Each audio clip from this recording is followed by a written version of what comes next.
Olha, estamos acompanhando de perto um acidente na BR-020 que matou 5 pessoas, deixou outras 11 feridas na madrugada de terça-feira. Foi no trecho entre Formosa e Planaltina, na pista sentido Brasília. Essa van vinha da Bahia. O que a gente já trouxe de informação aqui? Ela estava irregular, não tinha licença para fazer o transporte. O motorista está se recuperando de uma cirurgia no hospital, provavelmente vai prestar depoimento depois para esclarecer a dinâmica desse acidente. Corpos foram identificados ontem, ainda não temos informação sobre o velório, mas o Maurílio está aqui com a promessa de trazer mais informações, porque o delegado que acompanha o caso se predispôs a conversar com a gente, não é isso, Maurílio?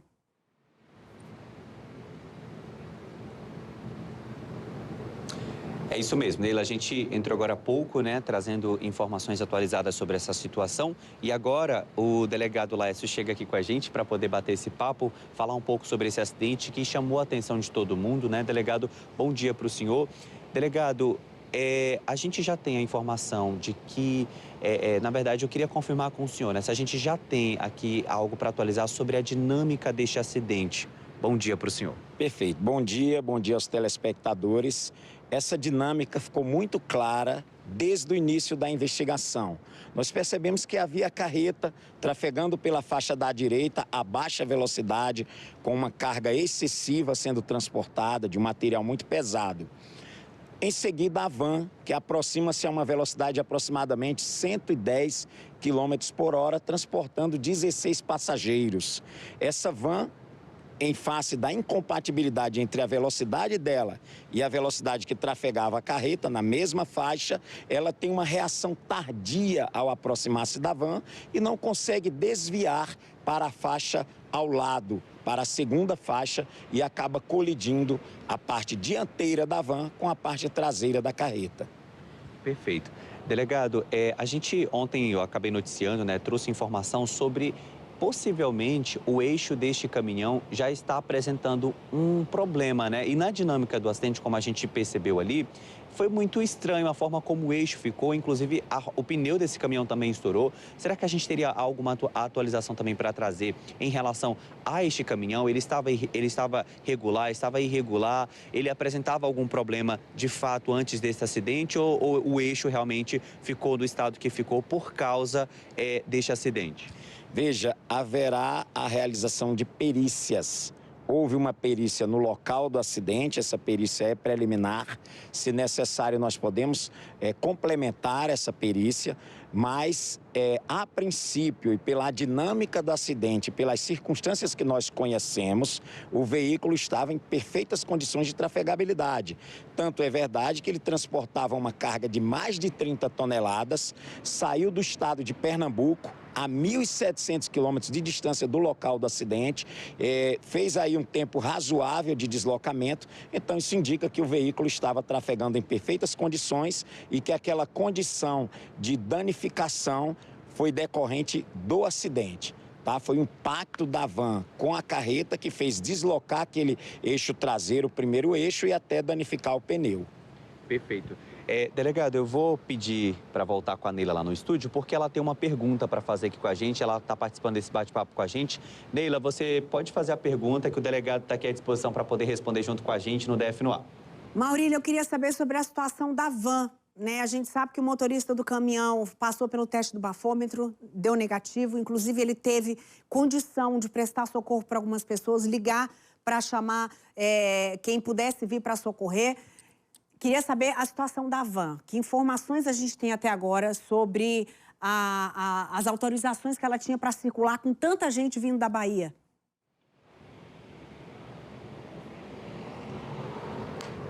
Perfeito, Neila. Delegado, a Neila quer saber, em relação à van, a gente já sabe do caminhão, mas e a van? A gente também trouxe uma informação de que ela não estaria regular no momento deste acidente, mas a gente já tem alguma atualização para falar sobre este veículo? Veja, o veículo é um veículo adequado para o transporte de passageiros. Porém, pelas regras, pelas leis vigentes, pelas regras da ANTT, ela precisa de uma autorização exclusiva, expressa, para o transporte daquele grupo de passageiros que saiu de Santa Rita de Cássia com destino ao Distrito Federal. Essa autorização ele não tinha. Então, pode-se dizer que este transporte, especificamente, estava sendo feito de forma clandestina. Perfeito. Neila, você gostaria de perguntar mais alguma coisa aqui para o delegado, doutor Laes, que está ao vivo com a gente? Quais responsabilizações esse motorista pode ter por esse tipo de transporte?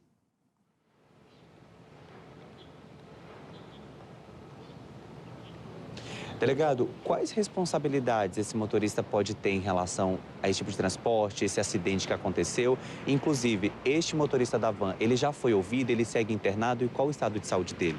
Sim, o motorista da van já foi ouvido. Inclusive, ontem mesmo nós tomamos todo o cuidado de consultarmos a equipe médica que o atendeu sobre as condições clínicas dele para ver se ele poderia passar por esse interrogatório. Isso foi feito no interior do Hospital Regional de Planaltina. Ele foi bastante solícito, apesar de estar emocionalmente muito abalado. Ele prestou todas as informações sobre as quais nós o inquirimos. Ele foi claro, foi transparente sobre toda a dinâmica do acidente, chegando inclusive a falar sobre o temor com relação à sua responsabilização. Então, ele está consciente de que ele envolveu-se em algo gravíssimo e que a resposta do Estado virá provavelmente com uma condenação. Plena consciência disso, não é? Ele sabe que as condições que ele estava trafegando eram de irregularidade, então não há nenhuma dúvida quanto a isso. É certo que ele deverá responder por pelo menos 5 homicídios culposos, 9 lesões corporais culposas praticadas na direção de veículo automotor, além de outras implicações de ordem administrativa. Perfeito. Delegado, e em relação às perícias, né? A gente sabe que nada está tudo tão conclusivo assim. O senhor está investigando desde o primeiro momento deste acidente. E o que o senhor vai fazer com essas perícias? Será que o senhor poderia trazer atualizações sobre as perícias para a gente? Sim, as perícias são sempre diligências mais complexas e que demandam tempo. Uma das questões que nós queremos avaliar, talvez não eu próprio, mas o colega que irá dar sequência nessas investigações, é se houve responsabilidade por parte do condutor da carreta. Por exemplo, nós precisamos saber se essa carreta transportava uma carga compatível com o veículo. O condutor deu lá informações que não foram muito precisas a esse respeito. Se essa carreta trafegava dentro de uma condição de velocidade compatível com as condições da via. Há uma série de questões que a gente tem que averiguar, até para ver se não houve a chamada culpa concorrente. Se o condutor dessa carreta também não teve aí alguma responsabilidade nesse desfecho. Tudo isso será possível a partir desses laudos periciais que devem demorar aí alguns dias para nos serem apresentados. Perfeito, delegado. Neila? Quero saber se o motorista da van dirigia por conta própria, se a van era dele ou se ele trabalhava para alguma empresa que também vai ter que dividir essa responsabilidade.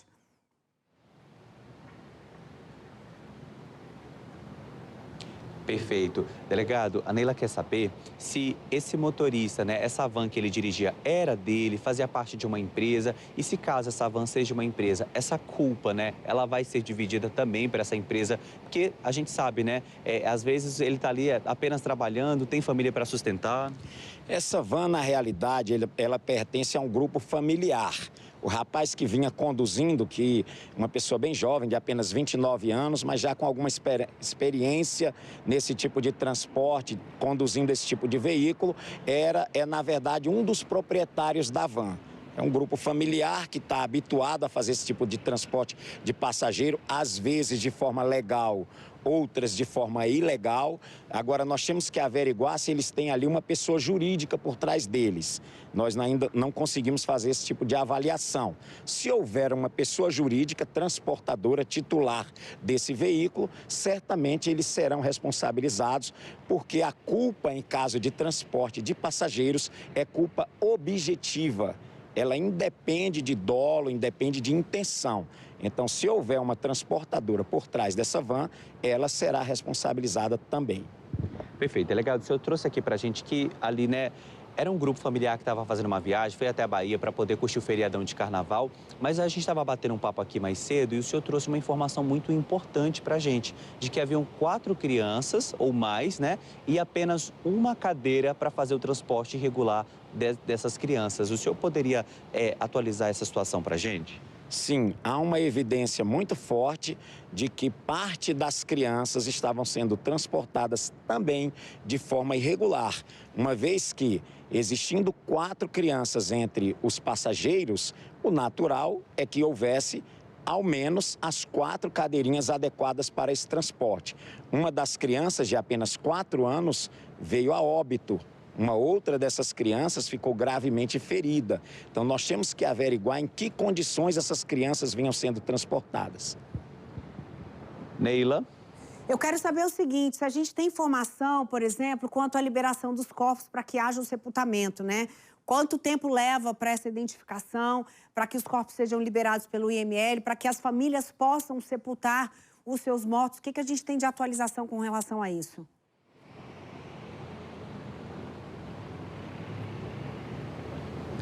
Delegado, neste acidente tivemos então 5 pessoas mortas.